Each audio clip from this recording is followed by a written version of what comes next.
The critical patriot देखने वाले सब दोस्तों को खुशामदीद, स्वागत। आज मेरे साथ इस्लामाबाद से शरीके गुफ्तगू हैं वसीम अल्ताफ साहब और जयपुर से मौजूद हैं अनिल नकरा जी।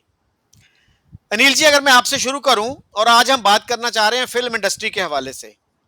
पाकिस्तान में एक बड़ी शिकायत है कि इंडिया की फिल्मों में मुसलमानों को नेगेटिव तरीके से दिखाया जाता है और वहां बहुत सी एंटी पाकिस्तान फिल्में बनती हैं। आपकी बड़ी गहरी नजर है इंडिया की फिल्म इंडस्ट्री पे, आप क्या कहेंगे? आपने जो पूछा मुझसे सवाल कि पाकिस्तान को हमसे शिकायत है और हमारी यहाँ जो आवाम है, जो फिल्म देखने वाले हैं, उनको ये शिकायत है कि हमारे हिंदुओं को, अब आपने मुसलमान नाम लिया, पहले पाकिस्तान लिया था, कि हम हिंदुओं की इमेज जो है फिल्म इंडस्ट्री जो है वो अच्छी नहीं दिखाती और मुसलमानों को ही वो ज़्यादा अच्छा बताती है। अब इसकी मिसालें के लिए मेरे पास बहुत लंबी फहरिस्त है। मैं अगर फिल्मों के नाम गिनवाऊं तो मैं यहाँ आपकी कोई पिक्चर की मिसाल अगर आप दें तो मैं वहीं से शुरू कर दूं, नहीं तो मैं अपनी तरफ से दूं। कोई भाई ऐसी कोई एक आध पिक्चर की मिसाल हो ना कि भाई वो पिक्चर में जो है ये पाकिस्तान या मुस्लिम करेक्टर को अच्छा नहीं दिखाया गया। ऐसी कोई फिल्म आप किसी को या वसीम साहब को याद आती हो तो मैं बताओ, नहीं तो मैं बताऊं। आप अनिल जी ऐसी फिल्मों का नाम बताइए, 5-7 फिल्मों का अगर बता सकें, जिनमें हिंदुओं को अच्छी लाइट में नहीं शो किया गया। नहीं, हिंदुओं को अच्छी लाइट में, जैसे सबसे पहले जो एक यहाँ मैं अगर आपको बताऊं, और ये जो हमारी शिकायत है देश की, अब जैसे अब मीडिया खुल गया है, यूट्यूब और ये सब ऑनलाइन सब हो गया है, सोशल मीडिया इतना हावी हो गया है अपना, तो मैं पहले पिक्चर का नाम लूंगा, वो महबूब खान उसके थे प्रोड्यूसर डायरेक्टर, और नरगिस उसमें जो है हीरोइन थी, और पिक्चर का नाम था मदर इंडिया। मदर इंडिया में वो ठीक है, वो नरगिस ने भी हिंदू का ही किरदार किया था, लेकिन उसमें जो एक सूदखोर लाला है, हमारे यहाँ जो कहते हैं ना कि जितनी भी हमारे यहाँ जो पिक्चरें बन रही हैं उसमें जो कोई ब्याज ले रहा है, सूद जिसको बोलते हैं, वो हमेशा हिंदू ही ले रहा है। वो जिसके यहाँ तिलक हमारे जैसे टीका बोलते हैं ऐसे लगा रखा है, वो ही जो है वो रेपिस्ट है और वो बेईमान है। वो अगर दुकानदार है तो वो कम तोलता है, और लेकिन जो मुसलमान दुकानदार है वो अल्लाह से खौफ खाता है, नहीं नहीं मैं कम नहीं तोलूंगा। ऐसी ऐसी मिसालें हैं कि यहाँ हिंदुओं को डिग्रेड करके मुसलमानों को चढ़ाया गया है। ऐसी हमारी फिल्म इंडस्ट्री की शिकायत है। इसके रीजंस भी हैं, जैसे हमारे यहाँ जो इंडिया में फिल्म है एक अपना शोले, शोले पिक्चर का नाम आपने देखा नहीं देखा मुझे नहीं मालूम। शोले पिक्चर दिखाई गई है यहाँ, जो ऑल टाइम अगर कोई टॉप की 5 हिट पिक्चरें इंडिया की माने, 19 जब से इंडिया 47 जब से ये आया है अपना फिल्मों का, तो ऑल टाइम हिट 2 पिक्चरें हैं, शोले और दीवार। इन दोनों पिक्चरों के राइटर थे सलीम खान और जावेद अख्तर। सलीम खान कौन है, जिसका आप नाम ले रहे थे, सलमान खान के वालिद साहब, फादर उसके। और जावेद अख्तर के बेटे भी जो हैं वो फिल्मों में हैं, फरहान अख्तर, जिन्होंने कई पिक्चरें बनाई भी हैं, डायरेक्ट भी करी हैं। अब इन्होंने किया है, अब ये जो भी पिक्चर बनाते थे अपना, तो वो उसमें मुस्लिम करेक्टर्स को वो थोड़ा हाइप पे दिखाते थे। इसमें हमें इतराज़ भी नहीं है, कोई ऐसी बात नहीं है, अगर वो दिखा रहे हैं तो इसमें क्या बुराई है अगर किसी करेक्टर को कर रहे हैं। अब जैसे मैं शोले फिल्म का आपको एग्जांपल दूं, एक गांव है रामगढ़, वहां पे शॉर्ट में है लेकिन आपको बात समझ में आ जाएगी। वहां जो है डाकुओं को बचाने के लिए अमिताभ बच्चन, डाकुओं से बचाने के लिए गांव वालों को अमिताभ बच्चन और धर्मेंद्र, जय और वीरू नाम है, वो जाते, संजीव कुमार एक पुलिस वाला है, वो उनको बुलाता है अनऑफिशियली कि भाई आप इन डाकू, अमजद खान था डाकू, उससे बचाओ। तो वहां के जो हिंदू हैं वो तो डाकुओं से डरते हैं और करते हैं, डाकू आते हैं कहते हैं अनाज दो ये दो हमें, वो सब वो उनको दे देते हैं, ठीक है। अब उसी मारा मारी में एक पूरे गांव में, उस पूरे रामगढ़ गांव का नाम था, ये पिक्चर बनाई थी रमेश सिप्पी ने, और उनके फादर थे वो भी सिप्पी थे, पूरा नाम अभी मैं भूल रहा हूँ। रमेश जीपी सिप्पी। सिप्पी भी आपके सिंध पाकिस्तान को बिलोंग करते हैं, उनका पूरा नाम है रमेश सिप्पी अभी भी हैं, रमेश सिपाही मलानी, लेकिन उन्होंने अपना शॉर्ट नेम कर दिया रमेश सिप्पी। चलो ठीक है, मैं मेन पॉइंट पे आता हूँ। तो रमेश सिप्पी ने जो फिल्म बनाई, सलीम जावेद जो यहाँ इंडिया के टॉप के राइटर माने जाते हैं, उन्होंने पूरे गांव में एक मुसलमान है और वो है अपना, उसमें चाचा है अपना। तो वो चाचा जो है बिल्कुल बुजुर्ग है, उनके बेटे को अपना कोई वो डाकू मार देता है, गलती से मार देता है, ठीक है, और वो बेटे की लाश आ जाती है वहां पे अपना गांव में। तो वो अपना चाचा बोलते हैं कि भाई मैंने आज खुदा से मांगूंगा कि मुझे 2-4 बेटे और क्यों नहीं दिए गांव पे कुर्बान होने के लिए। इसमें कोई बात नहीं यहाँ तक तो, कि भाई वो अपना कह रहे हैं, लेकिन वहां दिखाया है कि जो एक अंधा बुजुर्ग है, वो ब्लाइंड है, वो ज्यादा हिम्मत वाला है, जो लाठी पकड़ के और ऐसे चल रहा है, और हमारे हिंदू हैं वो सारे डर के भाग रहे हैं। इस टाइप के ऐसी मिसालें हैं, अपना हजारों पिक्चरें हैं यहाँ, मैं पिक्चरों के नाम गिनाऊं आपको तो बहुत लंबी हो जाएगी लिस्ट। मैं एक दो नाम अभी आपको और आगे बता दूंगा, आप जब आगे कुछ वसीम साहब इसमें बोलेंगे तो उसके बाद।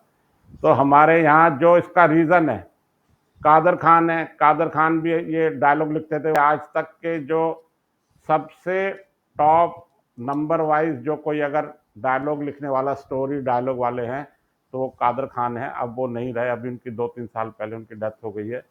तो ये सब अपने फिल्मों में जो करेक्टर दिखाते थे, और आप पुरानी हमारी इंडिया की जितनी भी पिक्चरें देखें, वो सब जो है क्रिमिनल्स, डाकू, अंडरवर्ल्ड, मुंबई जो यहाँ की कैपिटल है, मतलब फाइनेंशियल कैपिटल जिसको बॉम्बे को बोलते हैं, मुंबई है, तो वहाँ सब जितने भी हैं ये सब मुस्लिम डोमिनेटिंग है। आप वहाँ दिखाएंगे कि मुंबई में जो कोई डॉन है, मतलब डॉन से तो समझ गए ना, जो क्रिमिनल है अपना, वो वसूली कर रहा है, सब कर रहा है अपना, वो मार काट भी कर रहा है, लेकिन वो 5 वक्त का नमाजी है। अब एक एक वहाँ कोई मुसलमान दूसरे से मांडवाली करा रहा है, मांडवाली समझते हैं समझौता कराना, तो वो भी जो है बिल्कुल खुदा का नाम ले, अल्लाह का नाम ले, वो बुरे काम कर रहे हैं, लेकिन वो अपना 5 वक्त के नमाजी हैं। और हमारे यहाँ जो ब्याज ले रहे हैं, इंटरेस्ट ले रहे हैं, वो जो है वो हिंदू है, वो गरीबों का खून चूस रहे हैं, ऐसा है उनका। तो अभी मैं जी ओपनिंग रिमार्क्स में तो यही बोलूंगा, आगे मैं और जी। एग्जाम्पल दूंगा अपना, इसमें अच्छा अच्छे एग्जाम्पल भी दूंगा मैं कि मुस्लिम्स कैरेक्टर को अच्छा बताया गया, ऐसा नहीं है कि वन साइडेड स्टोरी बोलूँ मैं। हाँ जी। अच्छा वसीम साहब, आप इस शिकायत को कैसे देखते हैं, पाकिस्तान में जो शिकायत ये की जाती है? और मुझे लगता है कि इसमें एक सेल्फ राइचियसनेस का एलिमेंट है कि हम अपना जायजा नहीं लेते, अपने आप को मॉरली सुपीरियर समझते हैं। यानी हमने जो फिल्में बनाई हैं, इवन टीवी ड्रामे ऐसे बनाए हैं जिनमें हिंदुओं को डीमोनाइज किया जाता है, उनको बहुत बुरी लाइट में दिखाया जाता है। एक फिल्म जैसे थी खाक और खून, नसीम हिजाजी की, और मेरा ख्याल है कि वो नेफ्डेक ने बनाई थी, जो एक सरकारी इदारा है, correct me if I am wrong. और इंडिया में जो है बजरंगी भाईजान जैसी प्रो पीस फिल्में भी बनती हैं, वीर ज़ारा जैसी फिल्म भी बनी, और फिर हिंदुइज्म को अटैक करने वाली फिल्म जो थी पीके, वो भी बनी। तो क्या पाकिस्तान में इतनी इंटेलेक्चुअल फ्रीडम है कि जिस तरह की फिल्में इंडिया में बनती रही हैं, क्या इस तरह की फिल्में पाकिस्तान में बन सकती हैं? और शान की एक फिल्म मुझे याद आती है जिसमें वो एक खातून को कहता है कि तुम अपने भगवान को बुलाओ, मैं अपने अल्लाह को पुकारता हूं। इस हद तक मतलब ब्लेटेंट जो है वो एंटी हिंदू सेंटिमेंट वहां पे दिखाया गया है। तो आप कैसे देखते हैं इन सब चीजों को? देखिए, 2024 में इंडिया में कुल 1494 फिल्में बनी, 1494। उन 1494 फिल्म्स में, यानी ये टोटल फिल्में थी, इसमें तेलुगु भी थी, इसमें तमिल भी थी, इसमें हिंदी भी थी। सबसे ज्यादा फिल्में जो बनी वो तेलुगु में बनी, 311, और 245 फिल्में बनी तमिल में, और 219 फिल्में बनी हिंदी में। अब ये जो 1494 1494 फिल्म्स थी, इनमें से मेरा ख्याल है हार्डली 5-6 फिल्में होंगी, हार्डली, जिनमें पाकिस्तान का जिक्र होगा। और उन 5-6 में से गालिबन 1 या 2 फ़िल्में ऐसी होंगी जिसमें पाकिस्तान को या पाकिस्तानियों को या मुसलमानों को एक नेगेटिव एक कॉन्टेक्स्ट में दिखाया गया होगा। अब ये इंतहाई नेग्लिजिबल फिगर है, यानी 1494 में से 1-2 फ़िल्में। तो अब इसको बहुत बढ़ा-चढ़ा के यहाँ पे हमारे यहाँ पेश किया जाता है।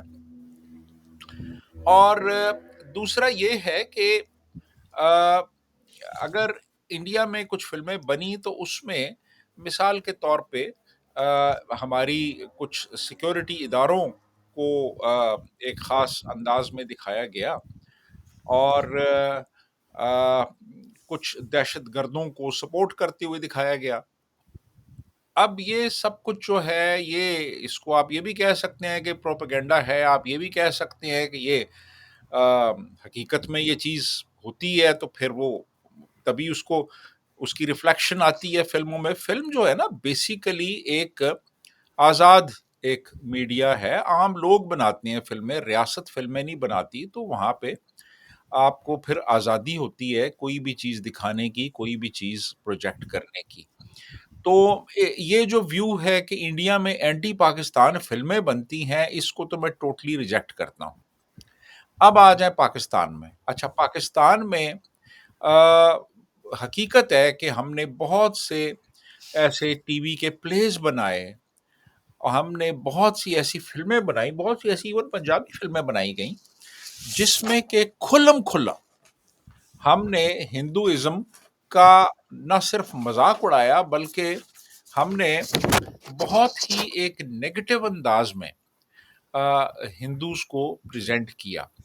यानी इवन उनके जो लिबास थे, उनका जो गेटअप था, उस तक को हमने इस तरीके से पेश किया कि जैसे बस वो सारे हिंदू इसी तरह के होते हैं, वो बिल्कुल गंजे होते हैं और एक लठ होती है और उन्होंने पीले कपड़े पहने हुए होते हैं और वो साज़िशें कर रहे होते हैं और वो अ, उनमें इंसानियत नहीं होती। इस किस्म की फ़िल्में, बहुत सी पंजाबी फ़िल्में और बहुत सी उर्दू फ़िल्में भी ऐसी थीं और इवन हमारे जो टीवी के प्लेज़ हैं बहुत से, अंगार वादी को ही आप उठा के देख लें, जिसमें कि हमने बहुत ही एक नेगेटिव एक लाइट में प्रेज़ेंट किया अ, हिंदूज़ को और इंडिया को। और इंडिया तो हमारे यहाँ ये समझा जाता है जी कि ये इंडिया में रहते ही सिर्फ़ हिंदू हैं।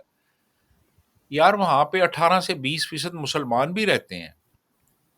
वहाँ पे कोई 2% सिख भी हैं, वहाँ पे और भी मज़ाहिब के लोग हैं, लेकिन इंडिया को इक्वेट कर लिया जाता है हिंदुओं के साथ कि जी सिर्फ़ हिंदू हैं वहाँ पे, ऐसा नहीं है।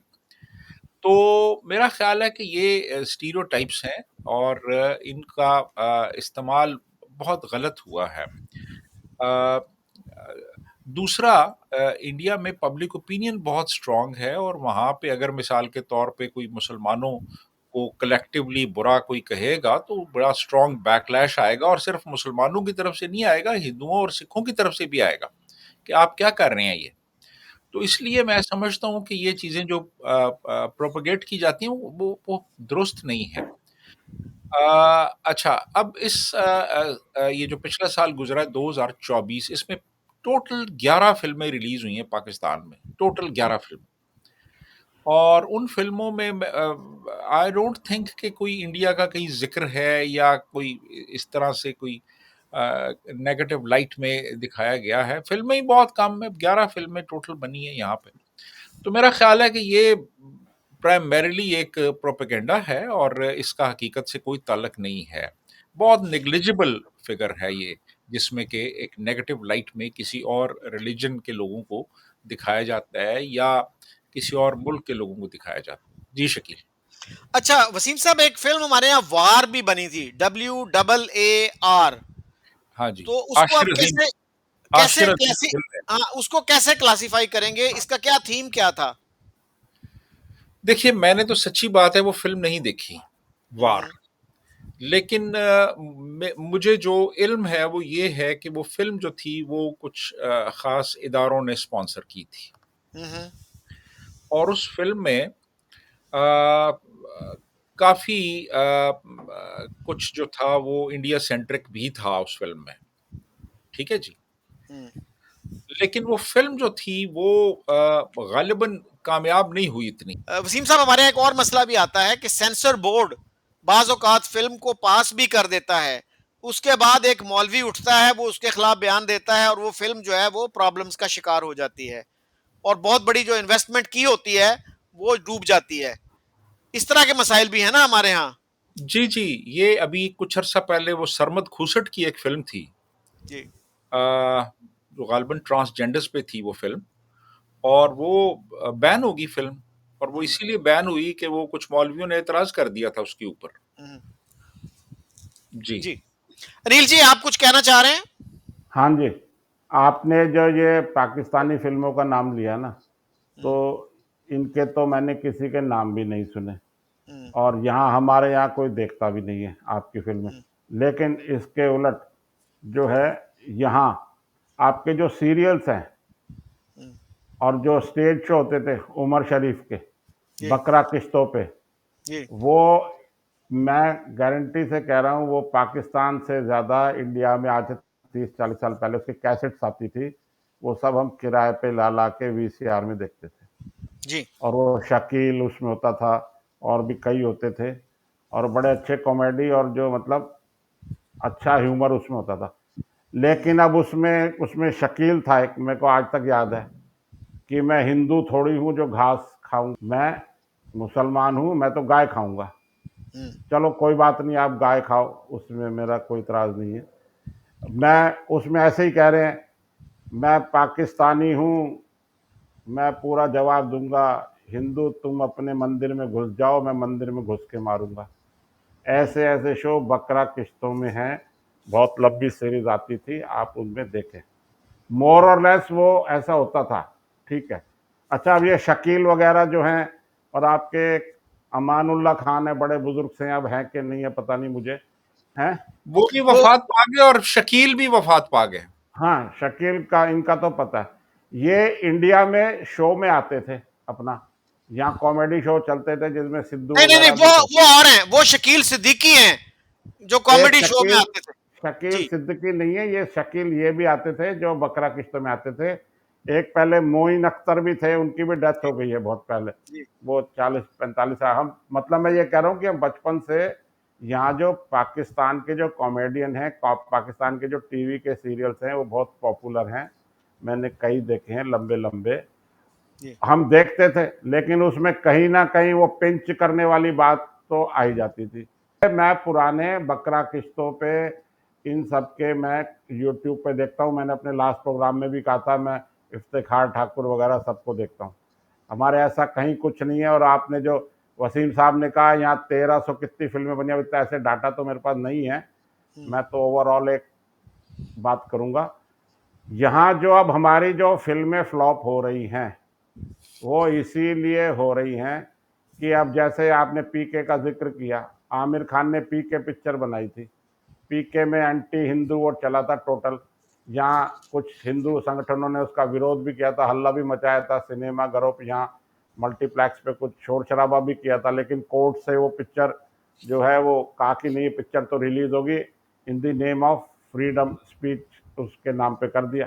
तो ठीक है, सब यहाँ चुप हो गए। अब जो आमिर खान की कोई भी पिक्चर आती है तो यहाँ के जो लोग हैं वो सोच के रखते हैं कि आमिर खान की पिक्चर को फ्लॉप करना है अपना।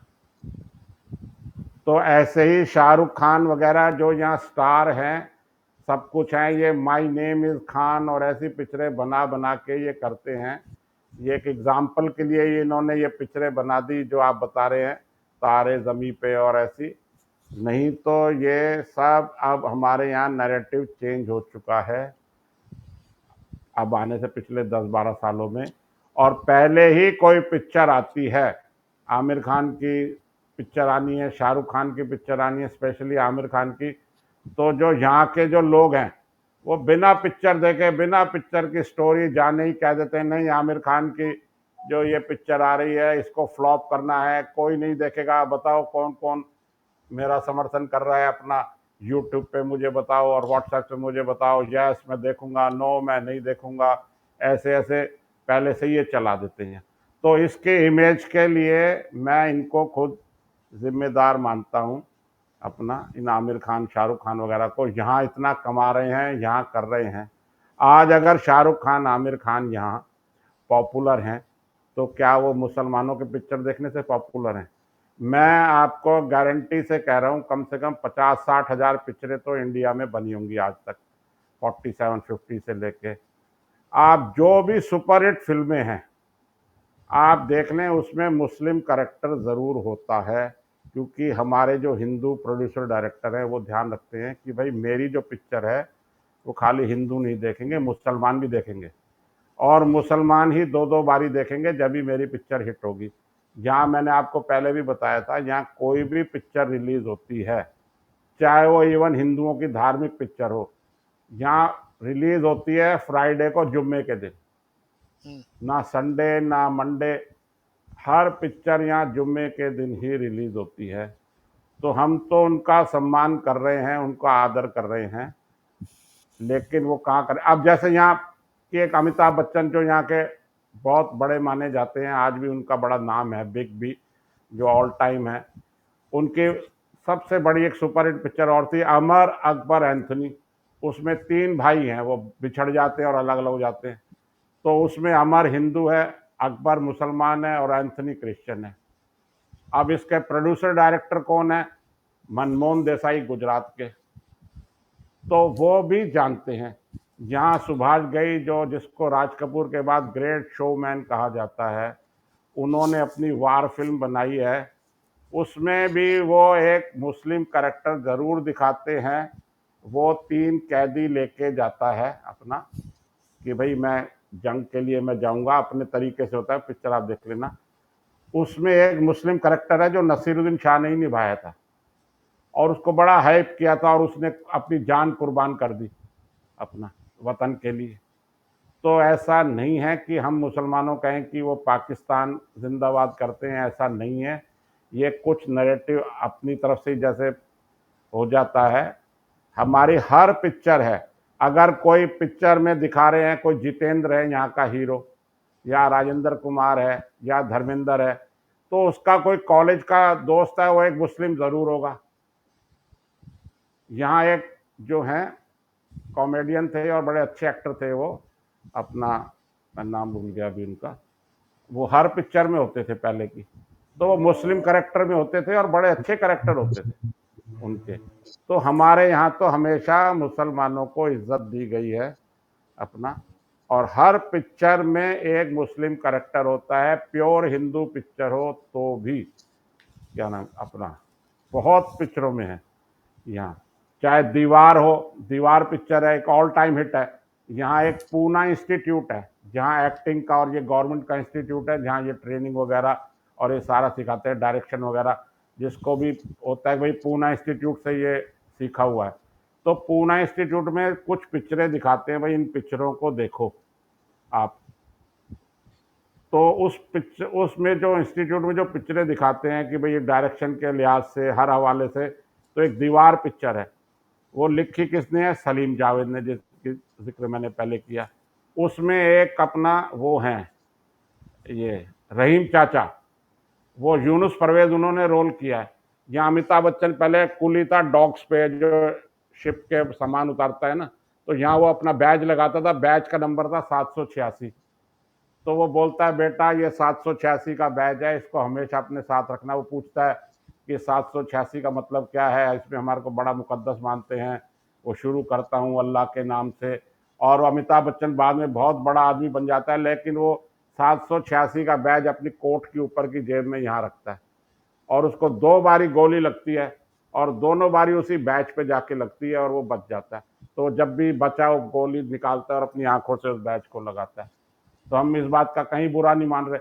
अब ये जो लोग जड़े खोद खोद के ला रहे हैं ना, तो फिर वो देखते हैं कि भाई आप मुसलमानों को तो चढ़ा रहे हो, कोई बात नहीं, चढ़ाओ, अच्छी बात है, लेकिन on the cost of others ये नहीं हो।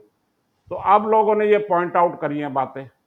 अब जैसे शोले पिक्चर है, ये आज से 75 में बनी थी, तो आप पूरे 50 साल हो गए। उस टाइम इंडिया में भी इतनी लाइट्स वगैरह नहीं थी, आपके पाकिस्तान का तो मुझे मालूम नहीं, यहाँ गांव में दूर दराज लाइट नहीं होती थी। शोले पिक्चर में रामगढ़ गांव में दिखाते हैं कि वहाँ लाइट नहीं है, ठीक है। और वहाँ एक चाचा रहता है जिसका हम जिक्र कर चुके, एक के हंगल ने वो किरदार निभाया था, उसका वो अकेला बंदा है पूरे गांव में। और लेकिन वहाँ मस्जिद भी बनी हुई है, उस पर माइक भी लग रहे हैं और अल्लाह अकबर नमाज अजान भी हो रही है। अजान कैसे हो रही है जब वहाँ लाइट ही नहीं है? तो ऐसे ऐसे चढ़ा चढ़ा के यहाँ करेक्टर दिखाए गए हैं अपना, उसमें कहीं कोई किसी को इतराज नहीं है।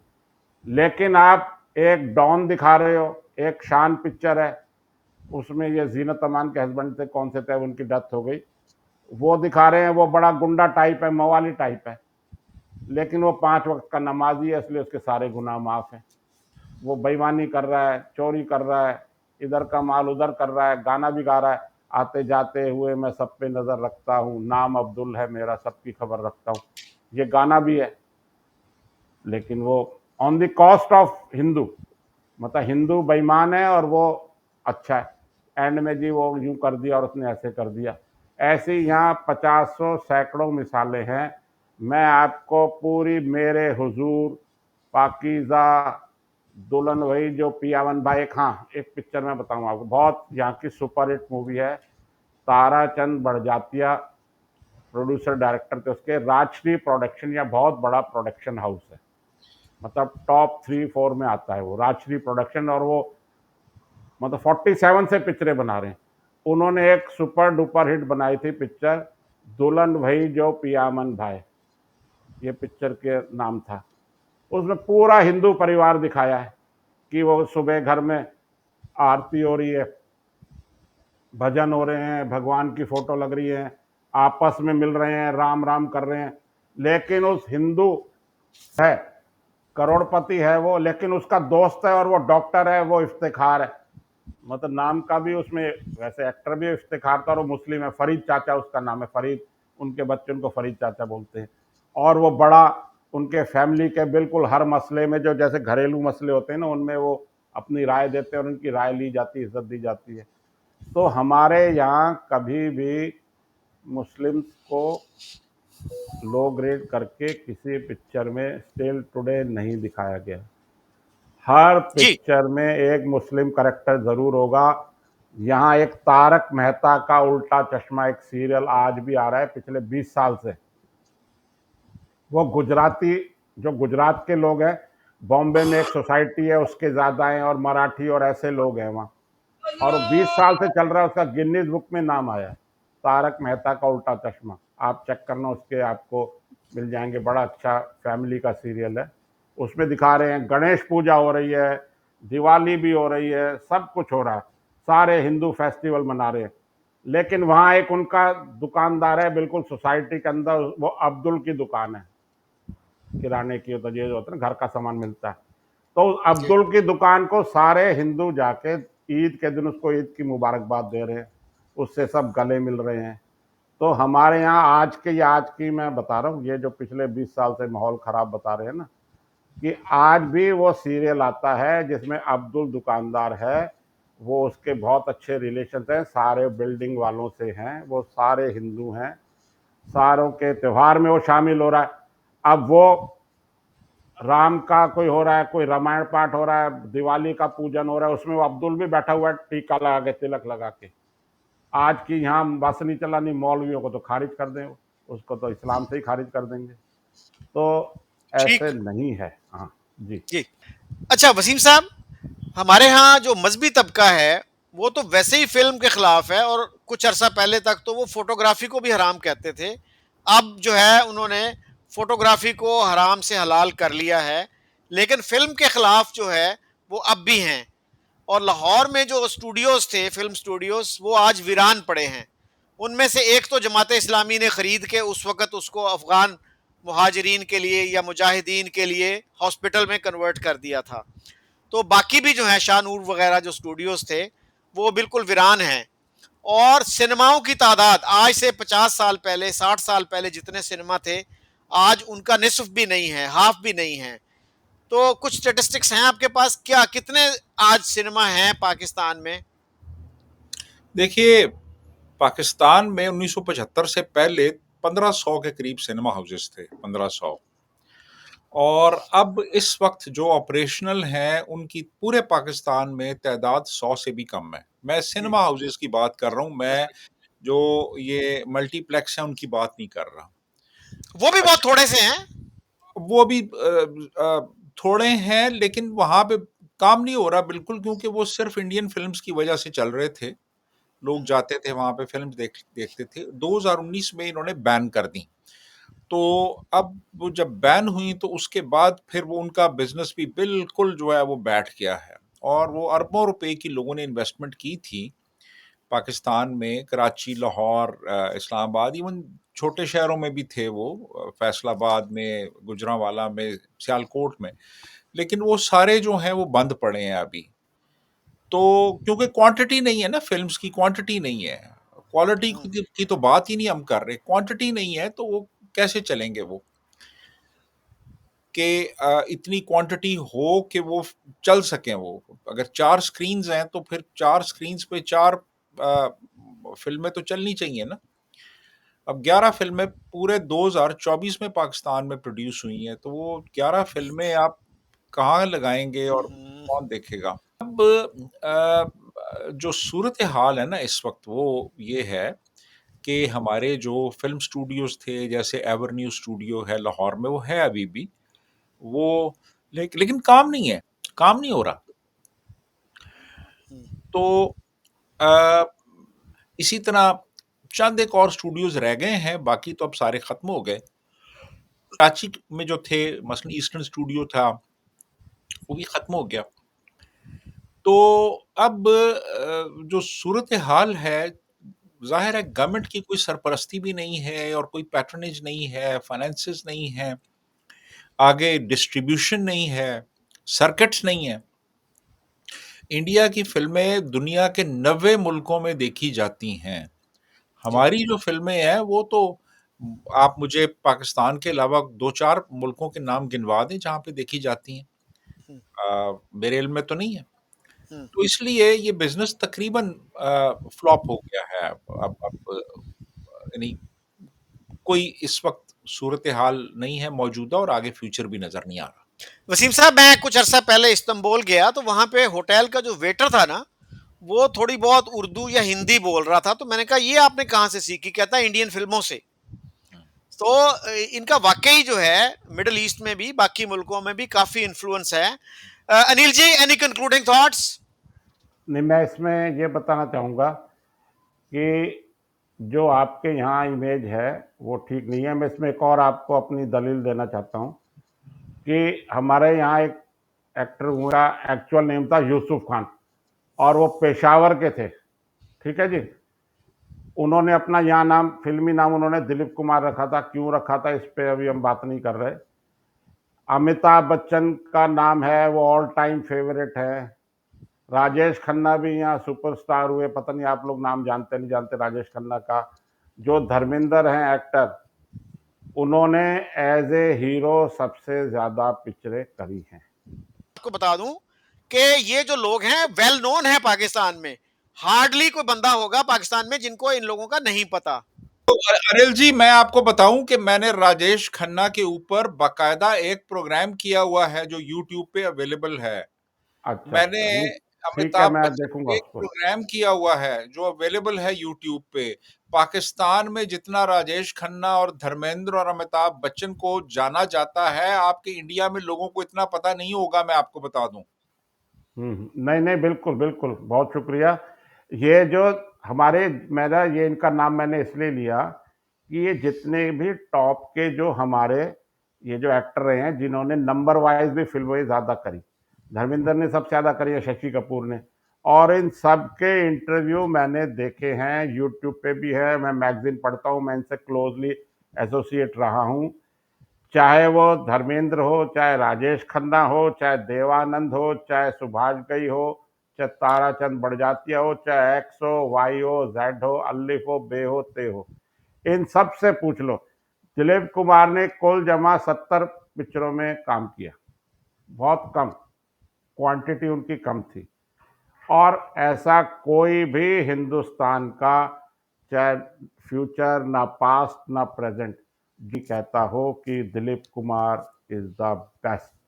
उससे अच्छी एक्टिंग कोई नहीं है, एक्टिंग का कोई बादशाह है। अगर आप मेरी निजी राय लें तो भी मैं मानूंगा कि दिलीप कुमार जैसा नेचुरल एक्टर कोई नहीं है।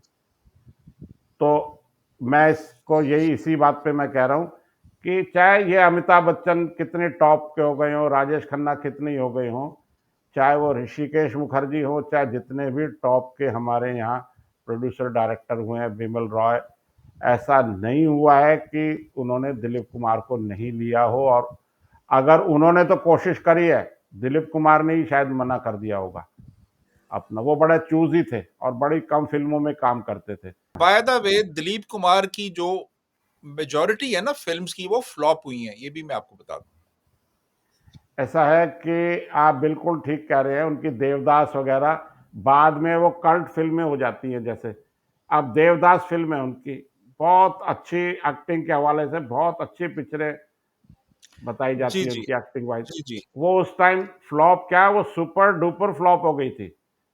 लेकिन आज अगर दिलीप कुमार का कोई नाम ले, और मैंने भी दिलीप कुमार का नाम लिया है, तो मैं देवदास पिक्चर का नाम ले रहा हूँ। वो फ्लॉप पिक्चर थी उनकी। एक मुसाफिर फिल्म थी, वो भी फ्लॉप थी। आप यही देखें कि फ्लॉप, उन्होंने दिलीप कुमार के पास एक गए थे सुभाष घई अपना पिक्चर, ये लास्ट बात बता रहा हूँ, फिर अगर टाइम है तो मेरे को, तो मैं इस पे तो बहुत बात कर सकता हूँ। सुभाष घई उस टाइम यहाँ टॉप के प्रोड्यूसर डायरेक्टर थे। उन्होंने कहा कि मैं दिलीप कुमार को लूंगा एक पिक्चर में अपना, ठीक है।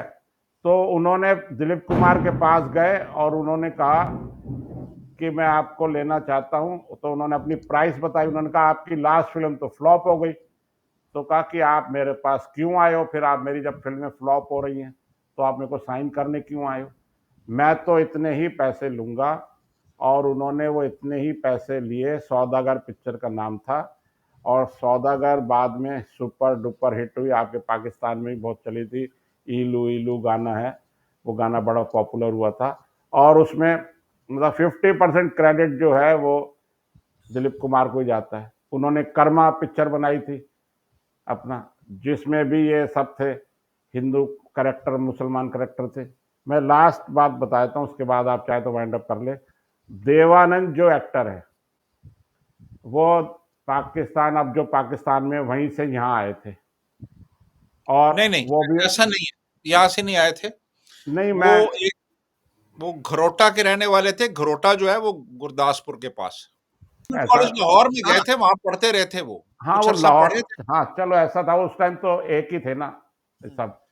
तो उनकी, उन्होंने कोई 100 200 300 जितनी भी फिल्मों में काम किया, सारी पिक्चरों में उनका एक रशीद खान करके एक्टर होता था, राशिद पतला खान, सा। राशिद हाँ, खान वो उनकी हर पिक्चर में होता था और साइड उसको के। वो अच्छा जी। करेक्टर बताते थे। तो ऐसा बिल्कुल भी नहीं है, हमारे यहाँ कोई डिस्क्रिमिनेशन नहीं है। मेरा निजी रूप से हो सकता है, आज भी, आज की भी जो आप 1200 1300 फिल्में आपने जो बताई हैं, चाहे वो साउथ की हो, चाहे वो नॉर्थ इंडिया की हिंदी पिक्चरें हो, चाहे वो तमिल हो, तेलुगु हो, उर्दू हो, हर पिक्चर में आपको एक मुस्लिम, एक से ज़्यादा मुस्लिम करेक्टर ज़रूर मिलेगा। हिंदूवादी पिक्चरें होंगी, उसमें भी कोई ना कोई मुसलमान मिलेगा, और इमेज उनकी अच्छी ही होगी। कोई मौलवी मिलेगा दाढ़ी वाला तो वो अच्छा है, बहुत अच्छा है, वो दीन ईमान वाला है, ऐसा नहीं है। तो मैं आपकी इस बात से लास्ट में मतलब सहमत, हिंदी बोलते सहमत नहीं हूँ कि हमारे यहाँ मुसलमानों को या पाकिस्तान को गलत दिखाया जाता है। अच्छा वसीम साहब, ये जो बात कर रहे थे ना अभी अनिल जी, तो मैं तो बड़ा इम्प्रेस हूँ धर्मेंद्र की उर्दू से। जब भी किसी इंटरव्यू में इधर उधर मैं देखता हूँ तो बड़ी अच्छी उर्दू बोलते हैं। और फिर हमारे एक दोस्त हैं राजा अनवर, वो ये कह रहे थे कि लता ने जितनी उर्दू की खिदमत की है शायद ही किसी ने की हो। और उन्होंने अपना प्रोनाउंसिएशन इंप्रूव करने के लिए एक मौलवी साहब की सर्विसेज हायर की थी। इतनी केयरफुल थी वो अपने उर्दू प्रोनाउंसिएशन के हवाले से। एक दफा मैं उनका इंटरव्यू देख रहा था, तो उसमें वो कहती हैं कि मोहब्बत सही लफ्ज है, सही तलफ़ुज़, लेकिन चूंकि नूरजहां ने इसको मोहब्बत भी बोला है, तो मैं भी इसको मोहब्बत बोलती। इतनी मतलब एहतियात से वो अपना प्रोनाउंसिएशन जो थी वो करेक्ट करती थी। तो एनी कंक्लूडिंग थॉट्स वसीम साहब? जी, जी, मैं समझता हूँ जी, फ़िल्म जो है वो एक बड़ा पावरफुल मीडिया है और इसको हम बड़ा पॉज़िटिवली भी इस्तेमाल कर सकते हैं, बजाए इसके को हम इसे एक प्रोपेगेंडा टूल बनाएँ। इसके ज़रिए आर्ट की खिदमत की जा सक आर्ट को प्रमोट किया जा सकता है और इसके ज़रिए हम अ बहुत से जो हमारे यहाँ आर्टिस्ट्स हैं, उनको मौका दे सकते हैं कि वो फ़िल्म के ज़रिए पीस को प्रमोट करें और एक दूसरे मुल्कों में फ़िल्म्स आनी-जानी चाहिए, लोग देखें इन फ़िल्मों को और इस पावरफुल टूल के ज़रिए बहुत से हम आपस में जो एक तल्ख़ी है उसको कम कर सकते हैं और एक पीसफुल एक एटमॉस्फेयर क्रिएट अ, करने में इसको हम इस्तेमाल कर सकते हैं। बड़ी अच्छी बात की आपने और मैं इससे एग्री करता हूं कि बजाय नफरतें फैलाने के फिल्म को यूज करना चाहिए to spread the message of peace and harmony, और not only between communities but also between the countries. So जी। Thank you very much Wasim साहब, थैंक यू अनिल जी। बहुत शुक्रिया आपका। तो थैंक अगर यू।